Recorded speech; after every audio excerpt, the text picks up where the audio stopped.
Hello students, welcome to Magnet Brains. मैं रूपाली वर्मा। आप सभी बहुत अच्छे से होंगे, अच्छी अपनी पढ़ाई कर रहे होंगे।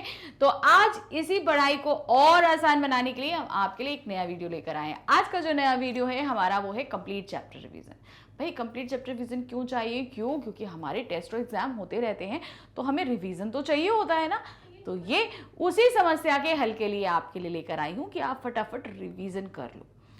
तो आज जो मैं आपके लिए वीडियो लाई हूं वो है आपकी class 10th Hindi course B के व्याकरण का टॉपिक है समास। तो अब ये समास क्या होते हैं, इनके कितने भेद होते हैं, भेदों के भी भेद होते हैं, इनको हम कैसे विग्रह करेंगे और कैसे समझेंगे, सभी कुछ फटाफट आपको मैं समझा देती हूँ। अब ये अच्छा एक बात और, ये क्विक जो रिवीजन है इसको करने से पहले इसका डिटेल एक्सप्लेनेशन जो हमने पहले कराया है उसे आप जरूर देखिएगा, क्योंकि हमने एक्सप्लेनेशन के साथ उसमें आपको कुछ एक्सरसाइज भी कराई थी। वही चीज तो वैसे हम आज भी कर रहे हैं, लेकिन आज हम फटाफट आपको चीज को समझाएंगे। हर एक चीज बारीकी से मैंने आपको डिटेल एक्सप्लेनेशन में समझाई हुई है। तो सबसे पहले डिटेल एक्सप्लेनेशन, ये तो हमारा रिवीजन है। तो चलिए करते हैं फटाफट इसको। तो क्या होता है समास? समास शब्द का शाब्दिक अर्थ है संग्रह, सम्मिलन, संक्षेप या मिश्रण। यानी किसी चीज को इकट्ठा करना, उसका मिलन करना, मिश्रण करना, ये कहलाता है समास। व्याकरणीकरण दृष्टि से दो या दो से अधिक पदों के मेल से जो नया शब्द बनता है उसे समस्त पद कहते हैं, तथा शब्दों के मेल से बने नए शब्द बनने की प्रक्रिया को समास कहते हैं।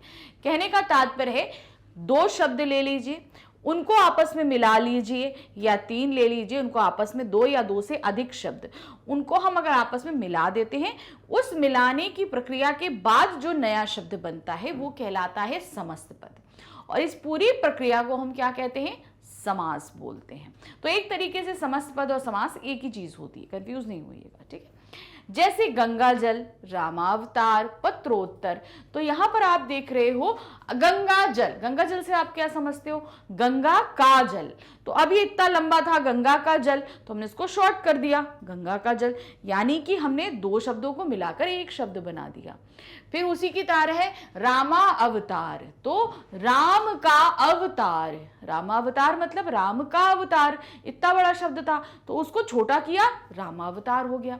फिर है पत्रोत्तर, पत्र का उत्तर, यानी कि एक पत्र मिला था उसका उत्तर देना, तो क्या हुआ? पत्र का उत्तर देना पत्रोत्तर हुआ। तो उसको हमने इतने बड़े शब्द को शॉर्ट कर दिया। तो यानी कि दो या दो से अधिक शब्दों को मिलाकर एक जो नया शब्द हमने शॉर्ट करके बनाया वो क्या कहलाता है? हमारा समस्त पद या समास कहलाता है।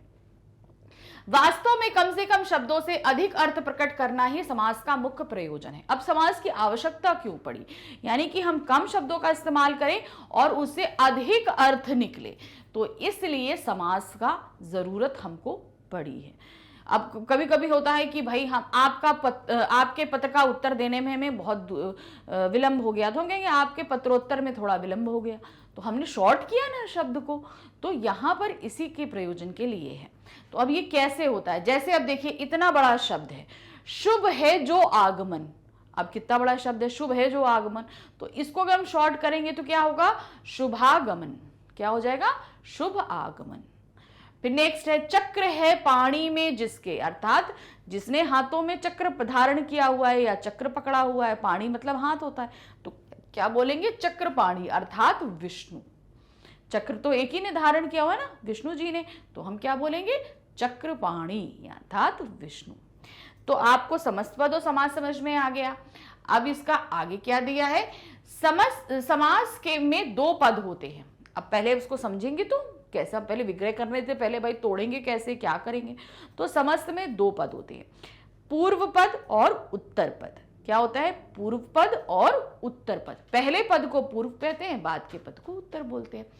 कभी पूर्व पद, कभी उत्तर पद, और कभी दोनों पद प्रधान होते हैं। मतलब हम जो पद पढ़ेंगे उसमें इंपॉर्टेंस किस पद की होती, प्रधानता मतलब इंपॉर्टेंस किसकी होती है। जैसे अभी हमने पढ़ा था, क्या पढ़ा था? चक्रपाणी।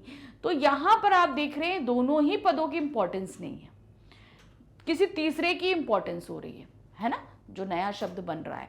इसी तरह हमने एक और आपको भी शब्द पढ़ा हमने, पत्रोत्तर। तो यहां पर इंपॉर्टेंस कितनी है? उत्तर की इंपॉर्टेंस है, तो यहां पर उत्तर पद प्रधान है। फिर शुभागमन, तो आगमन का इंपॉर्टेंस है, तो यहाँ पे भी उत्तर पद जो है इंपॉर्टेंट है, यानी कि उसकी प्रधानता हो रही है। तो यहाँ पर पूर्व पद यानी पहला पद, उत्तर पद यानी बाद का पद। तो ये दोनों पद, कभी पूर्व पद प्रधान होता है यानी कि पहला वाले पद की इंपॉर्टेंस होती है, कभी दूसरे पद की इंपॉर्टेंस होती है, कभी दोनों ही पद की इंपॉर्टेंस होती है, कभी दोनों ही पद की इंपॉर्टेंस नहीं होती। तो ये कहाँ कौन से पद में किस चीज की इंपॉर्टेंस होगी अभी मैं वो आपको बताऊंगी। कभी दोनों ही पद अप्रधान हो जाते हैं और उनका एक विशिष्ट अर्थ महत्वपूर्ण हो जाता है, मतलब दोनों ही अप्रधान हो जाएंगे और जो नया पद बनेगा वो कहीं जाकर नई इंपॉर्टेंस रखेगा। अब आते हैं समास विग्रह। तो आपने समास देख लिया, अब हम देखेंगे समास विग्रह क्या होता है। समस्त पदों को अलग करने की विधि को समास कहते हैं। अभी हमने जैसे गंगा जल देखा, अब गंगा जल को अगर हम तोड़ दें, अलग कर दें, तो क्या होगा, गंगा का जल। तो हमने समस्त पद को क्या कर दिया, अलग अलग कर दिया, एक पद को हमने दो पदों में बांट दिया, तो वो क्या कहलाता है, हमारा समास विग्रह कहलाता है। जैसे यहां देखिए, गंगा जल, गंगा का जल। पद भ्रष्ट, तो क्या होगा, पथ से भ्रष्ट। तो यहां पर पथ भ्रष्ट था तो हमने बीच में कारक लगाए, आप देख रहे दोनों जगह कारक लगे हुए हैं। तो यहां पर जब हम उनकी विभक्ति अलग अलग करते हैं तो कुछ नए शब्दों को हम उसमें जोड़ते हैं, तो वहां पर क्या हो जाता है, समास विग्रह होता है। अब समास के भेद को हम देखते हैं। समास के जो भेद होते हैं वो कितने हैं, 6 भेद हैं। तो पहला जो भेद है, तत्पुरुष समास, कर्मधारय समास, द्विगु समास, द्वंद्व समास, बहुव्रीहि समास और अव्ययभाव समास। अच्छा, अब ये जो हमारा पहला समास है तत्पुरुष समास, इसके भी कितने भेद होते हैं, इसके भी 6 भेद होते हैं। अब ये कैसे होते हैं, सबसे पहले हम तत्पुरुष समास को समझेंगे, फिर इनके 6 भेद को समझेंगे। तत्पुरुष समास में उत्तर पद प्रधान होता है तथा पूर्व पद गौड़ हो जाता है। उत्तर पद का मतलब क्या होता है, बाद वाला पद। 2 पद होते हैं ना, तो जो बाद वाला पद है वो ज्यादा इंपॉर्टेंस रखता है, बाकी पद जो है, पहला वाला पद जो है उसकी इंपॉर्टेंस नहीं होती, तो बाद वाला याद रखिएगा, ठीक है। इस समास में समस्त पदों का लिंग और वचन अंतिम पद के अनुसार ही होता है। तो यानी कि इसमें क्या है, अंतिम पद में जो लिंग वचन लगा होगा वही समस्त पद में लगेगा। तत्पुरुष में बहुधा दोनों पद संख्या का पहला पद संख्या और दूसरा विशेषण होता है, यानी कि दूसरा पद हमारा क्या रहता है, विशेषण रहता है। इस समास में समस्त पद करते समय कारक विभक्ति या एकाधिक शब्दों का लोप होता है, इसलिए लुप्त यानी गायब हुई विभक्ति के कारक के अनुसार इस समास में निम्नलिखित भेद होते हैं।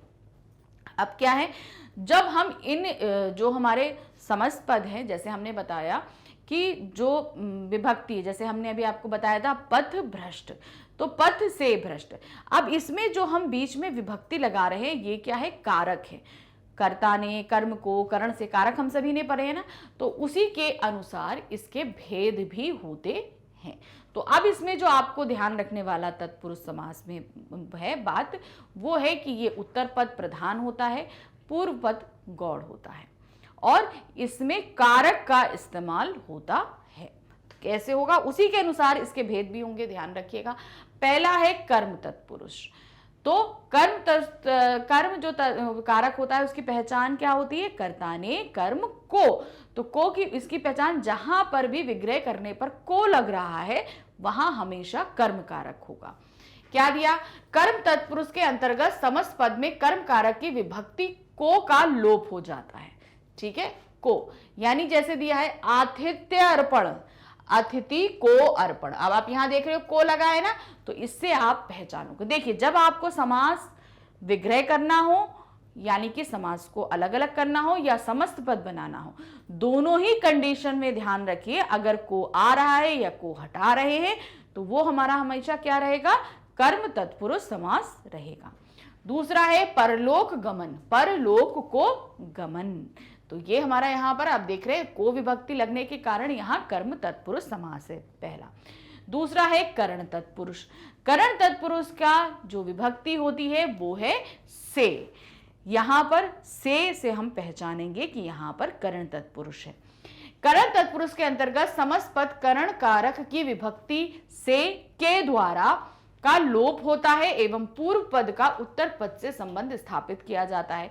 इसमें दो विभक्तियां से और के द्वारा लगती हैं और जब हम इनको आपस में जोड़ेंगे तो ये दोनों बीच में से गायब हो जाती हैं।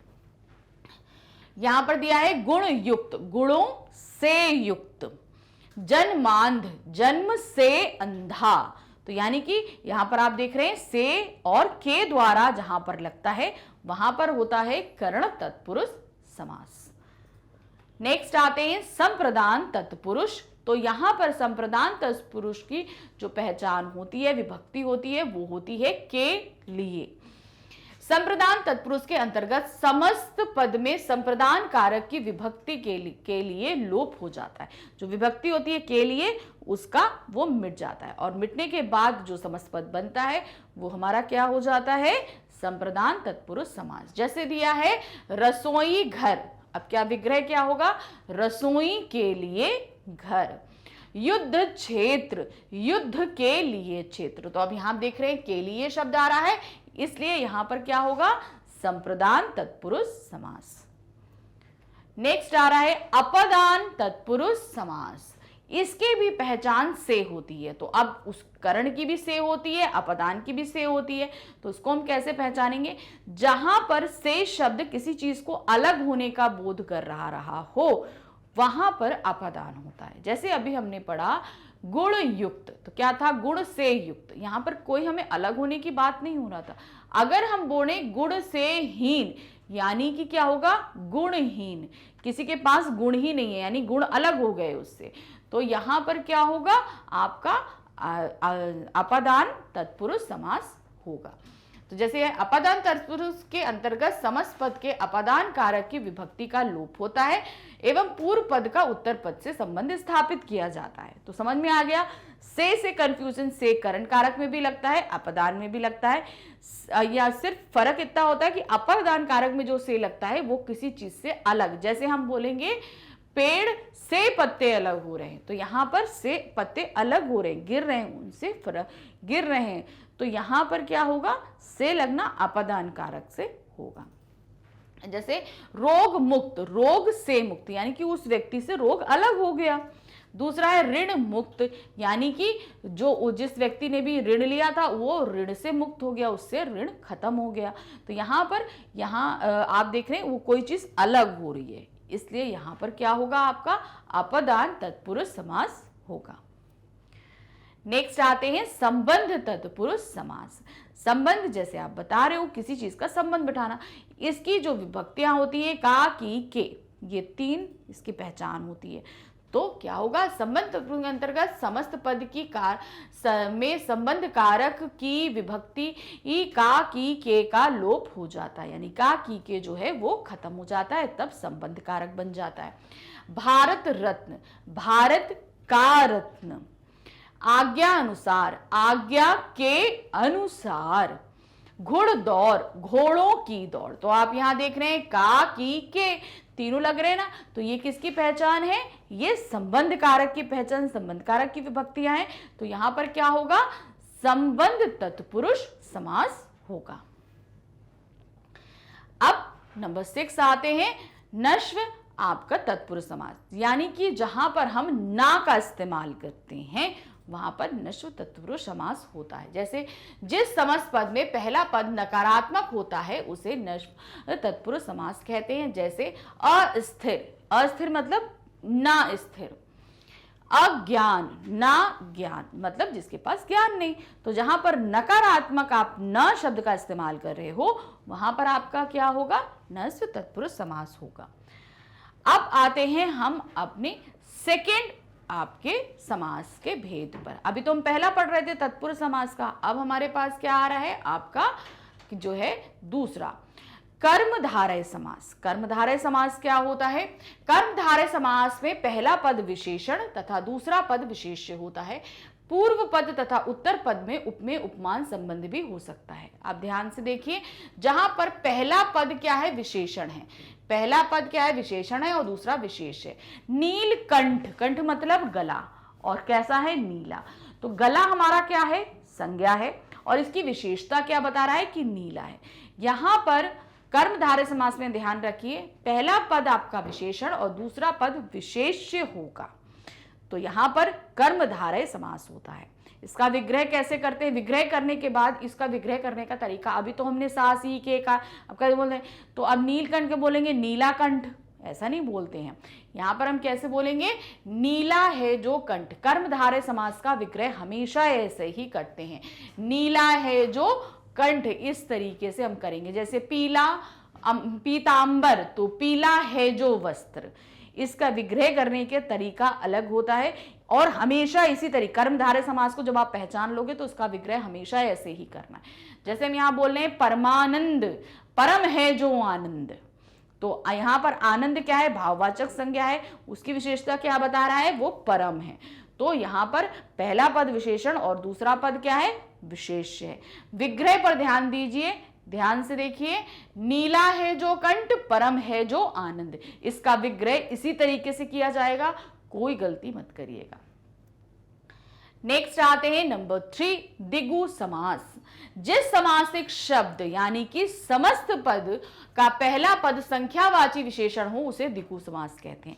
यानी कि जो हमने 2 पद बताए थे ना, तो पहला पद में जहां पर संख्या हो, जैसे हम बोले 9, 8, 5, इस तरीके से अगर कोई चीज आती है तो वहां पर क्या हो जाएगा? आपका दिगु समास हो जाएगा। जैसे यहां पर दिया है त्रिफला, तो त्रि मतलब क्या होता है? 3, तो क्या होगा? 3 फलों का समूह।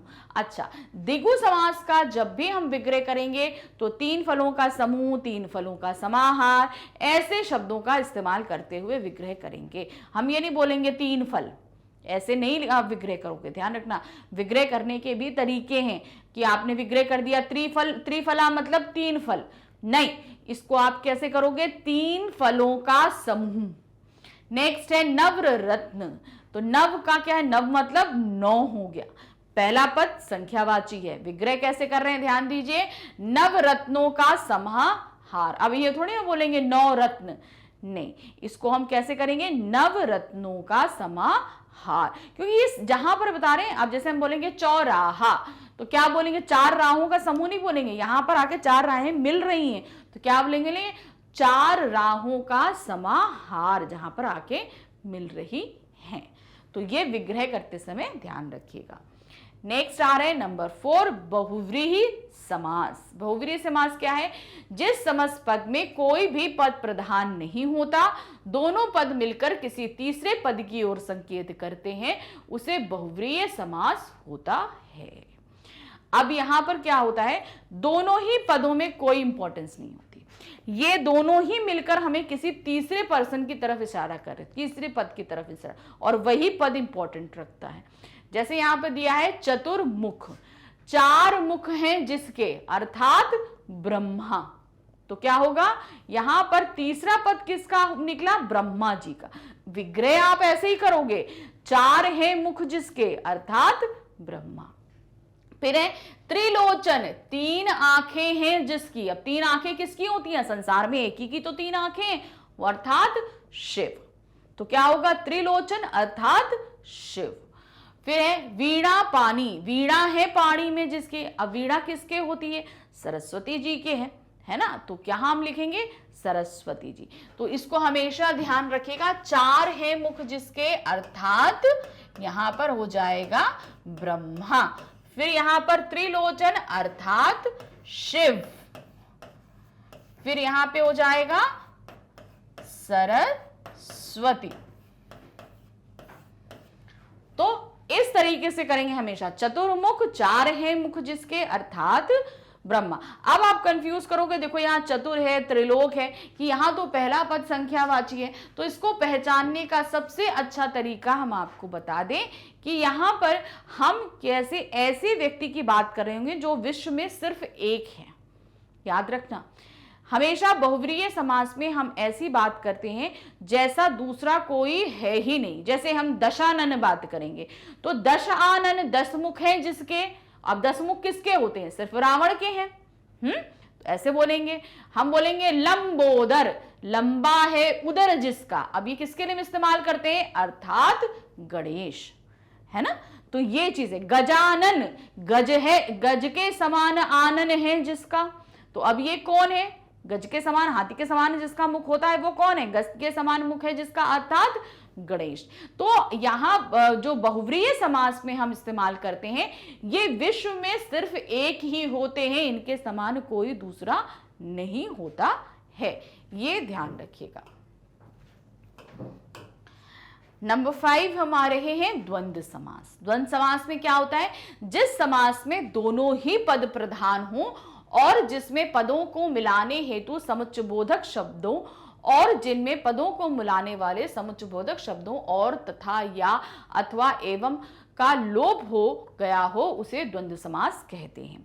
इसको पहचानेगा, जैसे भी यहाँ पे दोनों ही पद हमारे क्या रहेंगे, याद रखिएगा, दोनों ही पद हमारे प्रधान रहते हैं, दोनों ही समान अधिकार रख रहे हैं और इन दोनों के बीच जो है ना समुच्चयबोधक अव्यय लगते हैं। समुच्चयबोधक अव्यय यानी कि जो आपको समान अधिकार प्राप्त करते, कई चीजों को हम साथ लेकर चलते हैं, वो अव्यय इस्तेमाल, जैसे और, तथा, यो, अथवा, एवं जैसे शब्दों का। तो यहां पर क्या दिया है, जैसे आप देख रहे हैं गंगा यमुना, गंगा और यमुना, स्वर्ग नरक, स्वर्ग और नरक। तो यहां पर आपको और, या, अथवा जैसे शब्दों का इस्तेमाल करना होता है, या जब हम समस्त पद बनाते हैं तो उनका लोप हो जाता है। नंबर 6 है अव्ययी भाव समास। अव्ययी भाव समास, जिस समास में पूर्व पद प्रधान हो और वह अव्यय हो तथा उसके योग से समस्त पद भी अव्यय बन जाए, उसे अव्ययी भाव समास कहते हैं। कैसा? यानी कि जो पहला पद होगा वही इंपॉर्टेंट होगा और वो भी अव्यय होगा। अव्यय कौन से शब्द होते हैं? जो कभी बदलते नहीं हैं, ठीक है, जैसे यथा है, प्रति है, आप ये शब्द कभी बदलते, अस्थिर, आ का अ हो गया, तो यहां पर पहला पद आपका क्या होगा? अव्यय होगा या उपसर्ग होगा और वही पद आपका प्रधान होगा। तो ये हमारा क्या कहलाता है? अव्ययी भाव समास। देखिए यहां पर दिया है यथा विधि, विधि के अनुसार, तो यहां पर विग्रह करते समय जैसे प्रतिलिपि होगा, लिपि, तो हर लिपि, प्रतिलिपि मतलब क्या होगा? हर लिपि, तो यहां प्रतिदिन, हर दिन, ये आपको ध्यान रखना होगा कि हम इसको एज इट इज नहीं, उसके अर्थ के अनुसार करते हैं। जैसे यथा विधि आया तो यथा का मतलब क्या हो जाएगा? अनुसार, विधि के अनुसार। फिर यथा संभव, जितना संभव हो सके, जितना, तो ये आपको ध्यान रखना है। पहला पद हमारा अव्यय या उपसर्ग होगा और साथ ही जैसे हम बोलते हैं अस्थिर, तो अस्थिर में हमारा क्या हो जाएगा? अस्थिर जो है वो आपका पहला पद उपसर्ग है। बेलगाम, बे जो है वो हमारा क्या है? उपसर्ग है। तो यहां पर पहला पद उपसर्ग या अव्यय होगा, वहां पर अव्यय भाव समास होगा। तो ये हमारे समास जितने थे हमने आपको सभी समझा दिए। अब कुछ एक्सरसाइज करते हैं ताकि फटाफट आप चीजों को समझ जाएं।